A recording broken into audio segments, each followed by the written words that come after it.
now my great pleasure to introduce our next presentation, which is on a subject that is not only at the heart of accreditation, but what we all strive for, which is continuous improvement.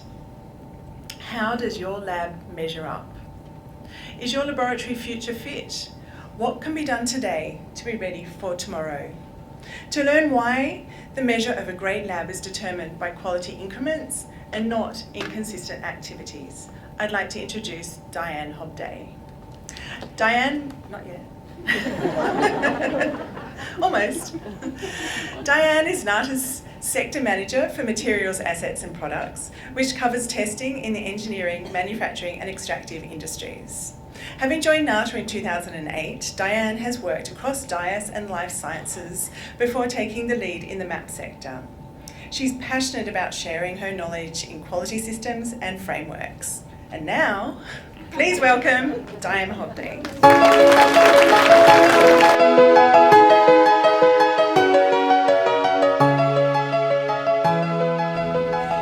Thank you, Melinda. Thank you, everyone, for attending this afternoon. We're very pleased to see you here today.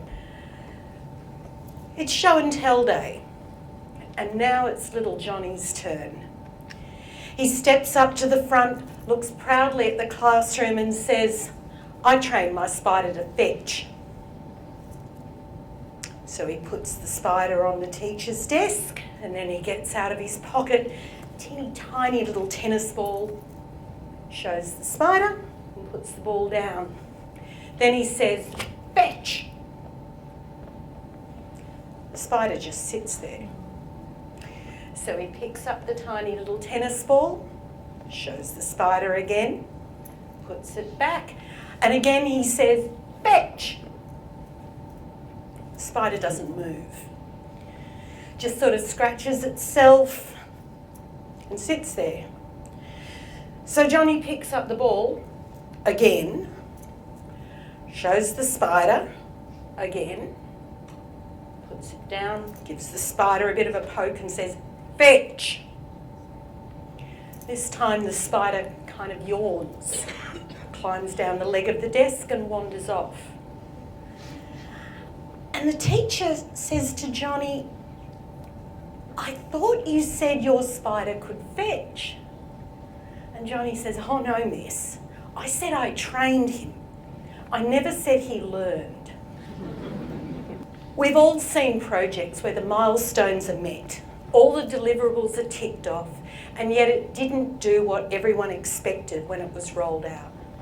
We might have been part of one of those projects if we've been unlucky. The project team really believes that they've done what was asked of them, but it has not met the user's expectations. What's happened is not unlike Johnny executing a plan to train his spider. There may have been plenty of work done training, but the outcome doesn't meet expectations. He may have made some changes happen, but there is no improvement. We see many things presented as improvements at assessments when we ask you about improvement in our management system discussion. We see significant system changes and we see explanations of the changes arising from the last assessment report. The big ticket items are always interesting. It's fascinating to see the major changes that businesses are implementing to keep up with technology and to remain competitive. We've seen tablets rolled out for technicians and scientists to enter their raw data directly. We see moves to electronic-only work instructions and procedures that ensure that everyone can always access the current version. And we see instruments being directly connected to the lab network, so data is now exported directly to the information management system without human intervention. But are these changes always improvements? So you've got tablets to be taken into the field to record test results and measurements. But the technician will be in the field 500 kilometres from anywhere in the outback, standing by a pipeline in 45 degrees and full sun. How many tablets are readable in that circumstance? The technician will do whatever they must in these circumstances and probably use a notebook or even scrap paper to write down their findings with the genuine intention of entering the information later. Or that lab that's just put new screens on every workbench. Now the technicians can access the current work instructions and procedures where they're working, and copies of controlled documents no longer need to be printed and distributed and controlled. And the electronic worksheet in the LIMS is available on that screen, ready for direct data entry, reducing the number of transcription steps. But for the scientists at this bench, the screen's not quite big enough, and they can't fit the work instruction and the LIMS form so that both are readable. So they print a copy of the procedure and keep the uncontrolled copy in a drawer. It's the only way they can see to do their work effectively.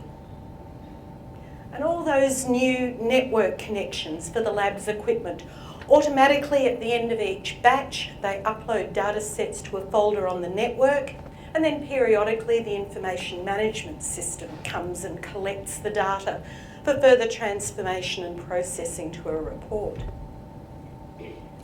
But what if no one thought to check that that network folder was protected? Anyone who notices an unprotected folder with a CSV file full of data has an opportunity to do something that should not be possible. The lab is exposed to severe risk and they may not even know it. These examples are well-intentioned and possibly well-deployed changes that have created perverse outcomes, unintended consequences, and may not produce the improvements that the organisation is expecting. If you choose to build on the requirement of the standard and aspire to do more than the minimum, you could consider implementing continuous improvement practices. You can meet the improvement requirements of the standards easily, even in the years when you don't have one of those major change projects on the horizon.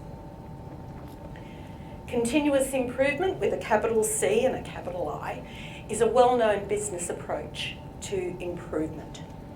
There's plenty of evidence to show that continuous improvement can have a more significant impact on a business's effectiveness than single opportunity changes can usually achieve. While most of those major projects are top-down, continuous improvement changes come from all parts of the organisation. We've recorded some comments from our members about continuous improvement, so let's hear from them now. The benefit of the continuous improvement processes for us is the greater customer satisfaction and better reputation for the organisation. So Chem Centre takes continuous improvement very seriously, and it's almost inherent to the scientific process. We have a continuous improvement structure, which is a way of ensuring that our processes and procedures are robust, fit for purpose, and also traceable. The benefit of accreditation is that it allows us to ongoingly audit our processes. We have an audit cycle, which is mandated for NATA, which allows us to review and improve our services with rigour and integrity. A continuous improvement in our laboratory means making sure we have a culture that supports both the voice of the stakeholder and the voice of the staff, as they are the ones who are doing the work and they have the ideas about what can be improved.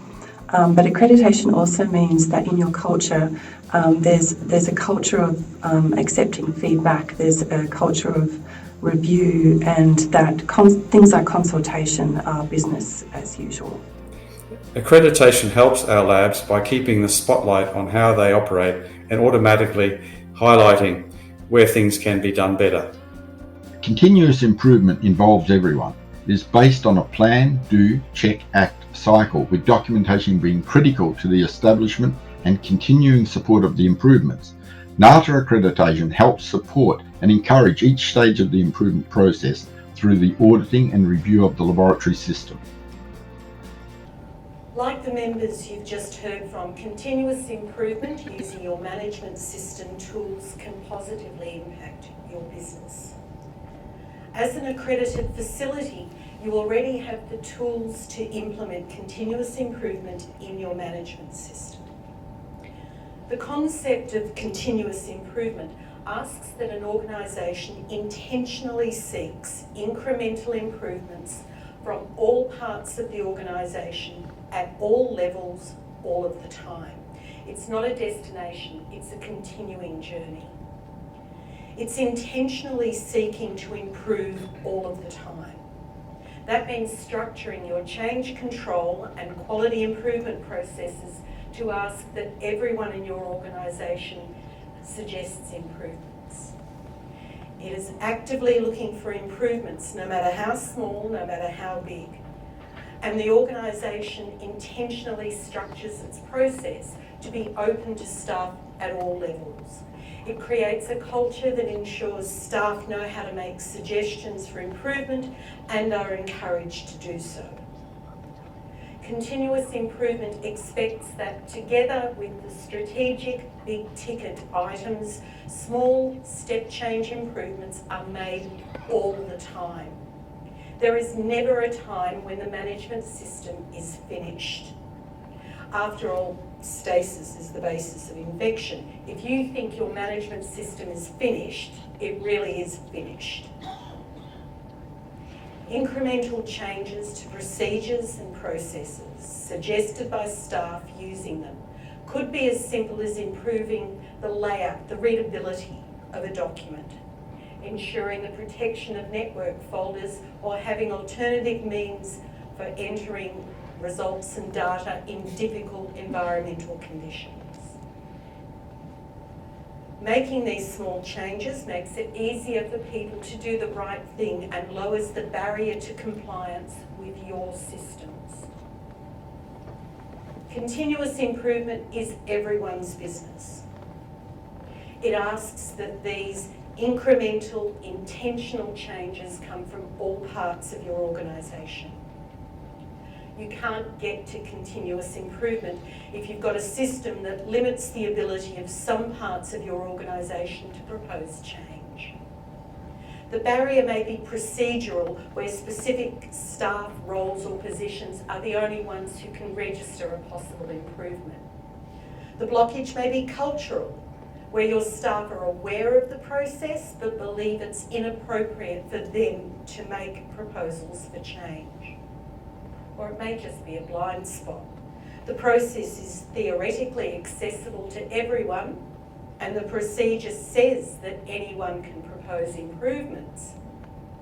But if your staff don't know that the procedure exists, then they can't engage it, and the business loses that opportunity. To implement continuous improvement, you need to break down those barriers, whatever they are. You need to make it clear to everyone that you are looking for improvements from everyone all of the time. Think about Johnny and his spider. There was a change of state. The spider went from untrained to trained, but there was no consequent improvement in the spider's ability to fetch a ball. What we saw with the tablets rolled out to the technician in the field was a change to the way they were expected to collect data. It was not an improvement because the new system could not be used as intended. The unintended consequence was that the technician recorded the data and observations on what are basically uncontrolled forms, with a significant risk of losing or mistranscribing that information later. Uploading files to network folders is a change, but if the folders and the files are not protected against tampering, it's not an improvement because it increases the risk to the integrity of the data. Similarly, for the situation where staff feel the need to have uncontrolled procedures to do their work. So how do you know that you are improving and not just changing? You have to go back after the change and review the outcome. You'll often see continuous improvement processes described in the plan, do, check, act cycling model. This model is also commonly used for risk management and change control, and it's a good description of the overall approach to assuring that improvements really are improving. It's the checkpoint of the cycle that gives you confidence that your change is an improvement. And you have to bake that review, that checkpoint, into your improvement processes. You need something that triggers you to go back and look at the intention of the change and measure the impact. Has it done what you expected? Generally on assessment, we don't look closely at that check step. We expect you're doing it, but it's up to you whether you're doing it well. We intervene when you tell us that you've made changes because of a non-conformance, and we see that non-conformance come up again at the next visit. Then we'll tell you that your corrective action has failed. If you had checked the outcomes after implementation, you would have known that the change did not prevent recurrence and didn't improve your system. You would have had the opportunity to try a new corrective action before NATA pointed it out. Those follow-up checks can be as simple as an internal audit scheduled sometime after implementation, or a revision of the metrics, or staff interviews. You can be creative about it. What should success look like for you? Is that what you can see after the implementation? Regardless of how you approach that, you must ensure that you're reviewing the changes that you made to confirm that they have achieved the intended outcome. Without evidence of improvement, you can only claim that change has happened. All improvements are a subset of change. You can't improve without implementing change. Continuous improvement describes an approach to improving. Not all changes are improvements. 17025 and our other standards ask that you improve your system and your processes. It's up to you whether you consider only major organisational changes to be improvements, or whether you embrace continuous improvement and include incremental, intentional, small change as well. I'm going to close with 2 management system challenges for you. The first one is, who is currently proposing change in your organisation? Where are those people on your org chart? If you see clusters or hotspots around individuals or departments, that's not in itself a problem. On the other hand, cold spots deserve your attention. If you're not getting suggestions from some parts or levels of your facility, consider addressing the barriers that are stopping people from contributing to the improvement of your organisation. The second challenge is to look at your improvement process and see if it is designed to routinely assess the effectiveness of your improvements. Is post-implementation monitoring a normal, expected and planned part of your quality improvement procedure? To misquote Ernest Hemingway, never mistake change for improvement. Thank you.